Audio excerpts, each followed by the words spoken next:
बहुत ही पुराने समय की बात है। एक गांव में वीरभद्र नाम का एक आदमी रहता था। वह बहुत ही मेहनती और महत्वाकांक्षी था।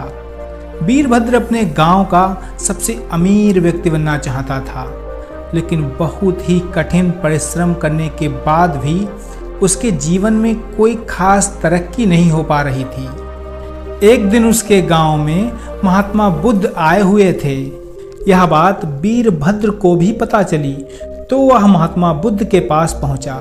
महात्मा बुद्ध एक पेड़ के नीचे बैठकर लोगों को उपदेश दे रहे थे। वीरभद्र ने यह सुन रखा था कि महात्मा बुद्ध के पास हर समस्या का समाधान होता है। जब उपदेश समाप्त हो जाता है तो वह महात्मा बुद्ध के पास जाकर पहले उन्हें प्रणाम करता है, फिर उनके पास नीचे जमीन पर बैठ जाता है।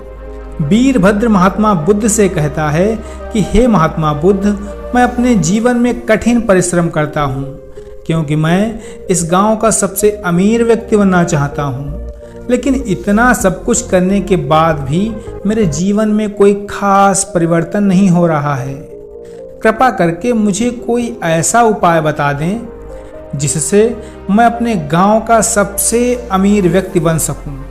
उसकी बात सुनकर महात्मा बुद्ध मुस्कराए और फिर बोले, बेटा, अमीर बनने के लिए केवल परिश्रम ही पर्याप्त नहीं होता है, और भी बहुत कुछ होता है। चलो मैं तुम्हें एक कहानी सुनाता हूँ। इस कहानी को सुनने के बाद तुम्हारे सारे प्रश्नों के उत्तर तुम्हें मिल जाएंगे और तुम्हारी समस्या का भी समाधान हो जाएगा। महात्मा बुद्ध आगे कहते हैं कि किसी गांव में एक पंडित और एक नाई रहते थे। दोनों की आपस में बड़ी ही मित्रता थी। उन दोनों के घर भी पास पास में ही थे। नाई बड़ा ही चतुर व्यक्ति था। उन दोनों की जीविका यजमानों के घरों से ही चलती थी। लेकिन एक समय ऐसा आया कि काफी समय बीत जाने के बाद भी किसी भी यजमान ने उन्हें नहीं बुलाया। अब तो उन दोनों के आगे रोजी रोटी का संकट खड़ा हो गया था। परिवार को कैसे चलाया जाए, यह समस्या भी आ गई थी। एक दिन चतुर नाई ने पंडित जी से कहा कि भाई, अपना धंधा तो चल नहीं रहा है, क्यों न परदेश चलकर कुछ काम करते हैं। परदेश में कोई छोटा मोटा काम कर लेंगे, जिससे प्राप्त धन से जीविका तो चलेगी। यहाँ तो अब भोजन के भी लाले पड़े हैं। पंडित जी नाई की बात मान लेते हैं। वह दोनों पहले से एकत्रित किए कुछ धन को लेकर परदेश जाने के लिए निकल पड़े।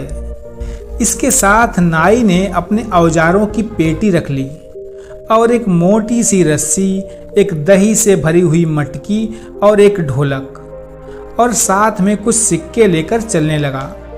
पंडित जी ने पूछा, मित्र, आप इतनी सारी चीजों को लेकर क्यों व्यर्थ में भार बढ़ा रहे हो? दही तो चलो रास्ते में खाने के काम आ जाएगा, लेकिन इस रस्सी और ढोलक का क्या करोगे? इनका वजन तो व्यर्थ में थकाएगा, इन्हें यहीं छोड़ दो। नाई ने कहा, महाराज, कोई भी चीज व्यर्थ नहीं होती, बस उसका सही समय पर उपयोग करना आना चाहिए। कई बार हम लोग कुछ चीज़ों को व्यर्थ समझकर फेंक देते हैं या उनका सही समय पर इस्तेमाल नहीं कर पाते, इसीलिए वह हमें व्यर्थ लगती हैं। पंडित जी ने सोचा, चलो ठीक है, जब भी मनोरंजन करने की इच्छा होगी तो ढोलक बजाकर गा लिया करेंगे। इस प्रकार नाई और पंडित शहर के लिए जाने लगते हैं। चलते चलते रास्ते में उन्हें एक सूअर का बच्चा दिखाई दिया। नाई ने उस सुगर के बच्चे को पकड़कर अपने थैले में रख लिया। पंडित जी को फिर ऐतराज हुआ। कहने लगे, अरे नाई मित्र, अब इस सुगर के बच्चे का क्या करोगे? खुद के खाने का तो इंतजाम है नहीं, इसे कहाँ से खिलाएंगे?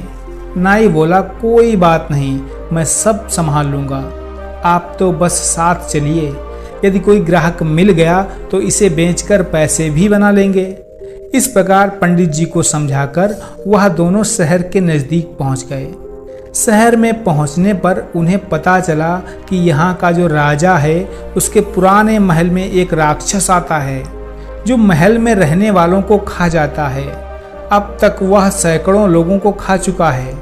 राजा ने पूरे शहर में यह ढिंढोरा पिटवा रखा था कि जो कोई उस महल में ठहरकर उस राक्षस को मार डाले या उसे भगा दे तो राजा उस बहादुर व्यक्ति के साथ अपनी बेटी का विवाह कर देगा और आधा राजपाट भी दे देगा। राजा की घोषणा सुनकर नाई ने पंडित जी से सलाह की और बोला, महाराज, जीवन में बड़े बनने के अवसर एक या दो बार ही आते हैं। यदि मनुष्य ने उन्हें गमा दिया तो वह कभी बड़ा आदमी नहीं बन सकता। आज अवसर हमें आवाज देकर बुला रहा है। यदि हम राक्षस को मारने में या भगाने में सफल रहे तो जीवन भर बैठकर राज करेंगे। नाई की बात सुनकर पंडित जी बोले, अरे मूर्ख आदमी, ये अवसर हमें नहीं बुला रहा है बल्कि हमारी मौत हमें बुला रही है। यदि हम राज्य और राजकुमारी के लालच में आ गए तो वह राक्षस हमें जरूर खा जाएगा। अक्सर लालच के कारण ही मनुष्य विपत्ति में पड़ता है। जीव के लालच में ही मछलियां कांटे में फंसती हैं। ध्वनि के लालच में ही हिरण शिकारी का शिकार बनता है। दाने के लोभ में पड़कर पक्षी जाल में फंस जाते हैं। मौत और विपत्ति हमेशा लालच देकर ही जीवों को फंसाती है और जो भी बुद्धिमान व्यक्ति होते हैं वह इस तरह के लालच में कभी नहीं पड़ते। कहीं मेहनत मजदूरी करके खा लेंगे, कम से कम जिंदगी तो सुरक्षित रहेगी। लेकिन नाई कहने लगा, अरे महाराज, एक बात सुनो। नदी पार वही करते हैं जो उसमें कूद कर तैरते हैं। डर कर किनारे पर खड़े रहने वाले कभी नदी को पार नहीं कर सकते। साहसहीन व्यक्ति बड़े होने के सपने तो देख सकता है पर बड़ा आदमी नहीं बन सकता। बड़ा बनने के लिए जोखिम तो उठाना ही पड़ेगा। नाई की बात सुनकर पंडित जी घबरा गए। सोचने लगे, आज यह हमें मरवा के ही छोड़ेगा। पंडित जी एक बार फिर समझाकर बोले, मित्र, राजा के महल में जाना, राक्षस से लड़ना हमारी बुद्धिमानी नहीं है। क्यों व्यर्थ की मुसीबत मोल लेना चाहते हो? तुम्हें अपनी जान प्यारी नहीं है, कोई बात नहीं, कम से कम मेरे प्राणों की तो चिंता करो। महल में जाना सरासर प्राण हत्या करने के समान है। नाई बोला, मित्र परेशान मत हो, हम जरूर जीतेंगे। जीतने वाले कोई अलग काम नहीं करते, वह हर काम अलग तरीके से करते हैं। गरीबी लाचारी का जीवन जीने से अच्छा है कि मौत से लड़कर हमें उन्नति करनी चाहिए। दरिद्रता का जीवन तो वैसे भी मृत्यु के समान है। हम पूरा जीवन मेहनत करेंगे तो भी इतना नहीं कमा सकते। थोड़ी सी हिम्मत करके किस्मत आजमाने में क्या जाता है? मरना तो एक ना एक दिन है ही। हिम्मत और बुद्धि बल से काम लेने पर कठिन से कठिन काम में भी सफलता पाई जा सकती है। लेकिन नाई की बात सुनकर पंडित जी का भय दूर नहीं हुआ। फिर भी नाई का साथ छोड़ना भी उचित नहीं समझा। कहते हैं, जो धन अत्यंत संघर्ष करने पर प्राप्त हो, शत्रु के आगे सिर झुकाने से प्राप्त हो, अपमान सहकर प्राप्त हो, जिसमें जान जाने का खतरा हो, धर्म का उल्लंघन करने से प्राप्त हो, उस धन में मन नहीं लगाना चाहिए। अब तो पंडित जी ने डरते डरते नाई के साथ चलने को हाँ कह दी, पर हिम्मत साथ नहीं दे रही थी। अब नाई और पंडित राजा के दरबार में पहुंचे और राजा से कहा, महाराज, हम आपके महल से राक्षस को भगाएंगे। उस दिन शाम का भोजन दोनों ने राजा के यहाँ ही किया। तरह तरह के स्वादिष्ट व्यंजन आज जीवन में पहली बार खा रहे थे। बड़ा ही आनंद आया। भोजन करने के बाद वह दोनों राजा के पुराने महल में चले गए। वहां पहुंचकर महल की सब खिड़की और दरवाजे बंद कर लिए और आपस में बातचीत करने लगे कि देखो मित्र, आज हम जान हथेली पर रखकर इस महल के अंदर आए हैं। ऐसे में हमें लापरवाही बिल्कुल नहीं बरतनी है। विद्वान लोग कहते हैं कि मनुष्य को भय से उस समय तक डरना चाहिए जब तक कि वो भय से दूर हों। जब भय से सामना पड़ जाए तो फिर बिना डरे बेधड़क होकर उसका सामना करना चाहिए। नाई ने कहा, एक काम करो, आधी रात तक जाग कर मैं पहरा देता हूँ, तब तक तुम आराम से सो जाओ। आधी रात के बाद तुम जागना और मैं सो जाऊंगा। पंडित जी ने कहा ठीक है। अब तो पंडित महाराज सो गए और बेचारा नाई जागकर राक्षस के आने का इंतजार करने लगा। इधर जब राक्षस के आने का समय हुआ तो राक्षस महल के दरवाजे बंद देखकर दरवाजा खटखटाने लगा और कहने लगा कि मेरे महल में मुझसे पहले आज कौन घुसकर सो गया है। द्वार खोल दो वरना मैं द्वार तोड़ दूंगा। राक्षस की भयंकर आवाज सुनकर नाई भी डरा नहीं। वह बेधड़क होकर कहने लगा, यह बदतमीज कौन है जो शोर मचाकर मेरी नींद भंग कर रहा है। राक्षस बोला, मैं राक्षस हूँ और यह घर मेरा है। मेरे घर में सोने वाला तू कौन है? नाई बोला, बेटा मैं तेरा बाप हूँ। नाई की बात सुनकर राक्षस सोचने लगा, अजीब बात है। अब तक तो यदि कोई मनुष्य होता तो मेरी आवाज़ सुनकर डर कर ही द्वार खोल देता, पर ये तो मुझसे डरने की बजाय मुझसे कह रहा है कि मैं तेरा बाप हूँ। राक्षस ने फिर आवाज़ लगाई, यदि तू मेरा बाप है तो कायरों की तरह दरवाज़ा बंद किए क्यों बैठा है? निकलकर मुझसे युद्ध कर। अंदर से नाई ने आवाज़ लगाई, यदि मैंने दरवाज़ा खोल दिया तो तू मुझे देखते ही मर जाएगा। मेरा सामना करने की तुझमें हिम्मत नहीं है, इसीलिए तेरी भलाई के लिए ही मैंने दरवाज़ा बंद किया है।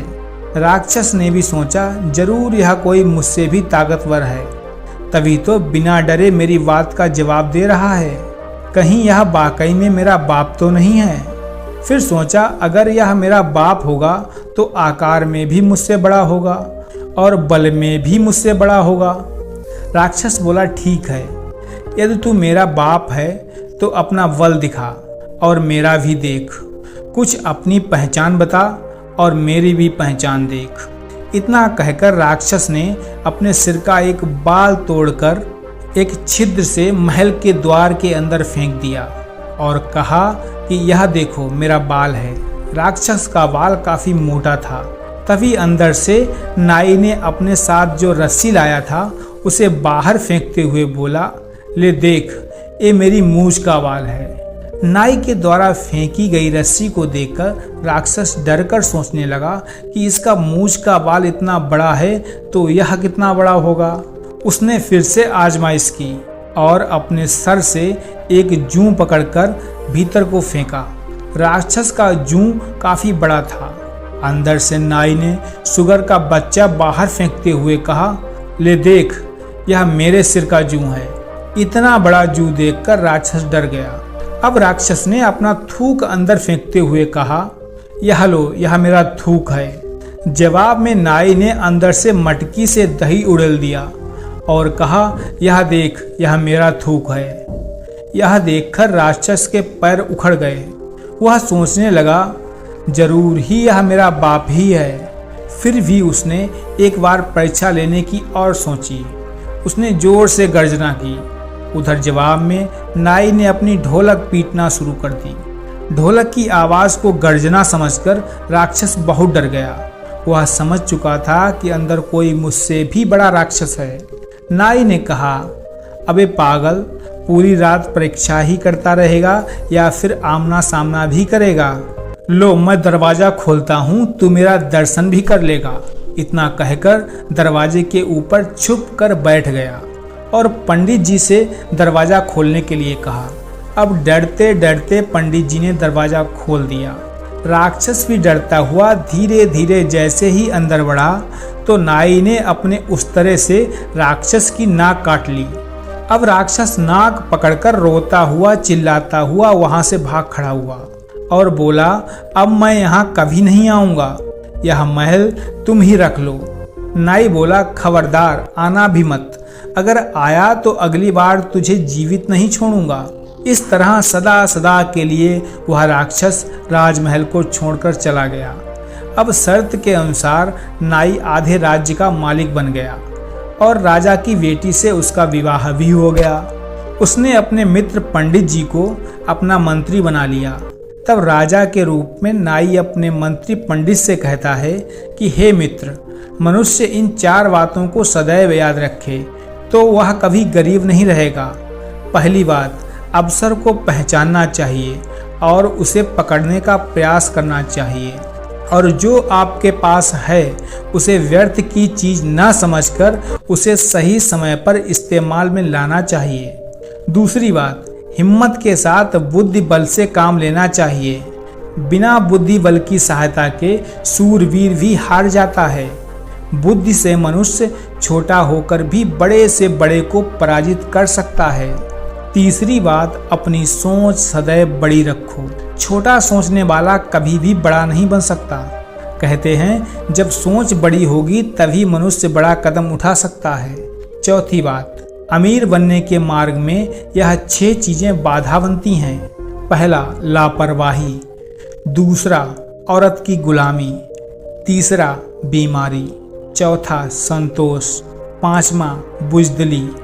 छठा, अपनी जन्मभूमि से प्यार।